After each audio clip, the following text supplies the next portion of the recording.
জাতীয় ভোক্তা অধিকার সংরক্ষণ অধিদপ্তরের বাজার অভিযানে বাধা প্রদান ও মার্কেট বন্ধ করার হুমকির প্রতিবাদে দোষীদের বিরুদ্ধে কঠোর ব্যবস্থা নেওয়ার দাবিতে মানববন্ধন করা হয়েছে। সকালে জাতীয় প্রেস ক্লাবের সামনে কনজিউমার্স অ্যাসোসিয়েশন অব বাংলাদেশের উদ্যোগে মানববন্ধন অনুষ্ঠিত হয়। এ সময় বক্তারা বলেন, দোষীদের বিরুদ্ধে ব্যবস্থা নেওয়া না হলে কঠোর আন্দোলনে যাবেন তারা। 5 দাবি নিয়ে তারা আরও জানান, বাজার নিয়ন্ত্রণে সিন্ডিকেটদের এমন বাধা আসলে রাষ্ট্রকাঠামো দুর্বল হয়ে পড়বে। তাই দোষীদের দৃষ্টান্তমূলক শাস্তি দিতে হবে। সে সাথে ভোগ্যপণ্যের দাম নিয়ন্ত্রণে সংশ্লিষ্টদের আরও উদ্যোগী হওয়ার আহ্বান জানান তারা। আমরা আজকে ওই ভুট্টো সাহেবের মতো অসাধু ব্যবসায়ীদের বিপক্ষে দাঁড়িয়েছি। আমরা চাই ভুট্টো সাহেবদের মতো যারা অসাধু ব্যবসায়ী তাদের দৃষ্টান্তমূলক শাস্তি।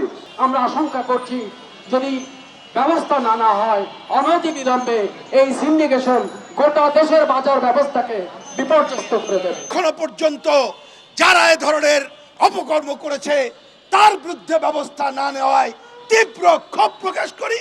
অবিলম্বে তাদের বিরুদ্ধে ব্যবস্থা গ্রহণের আহ্বান জানাই।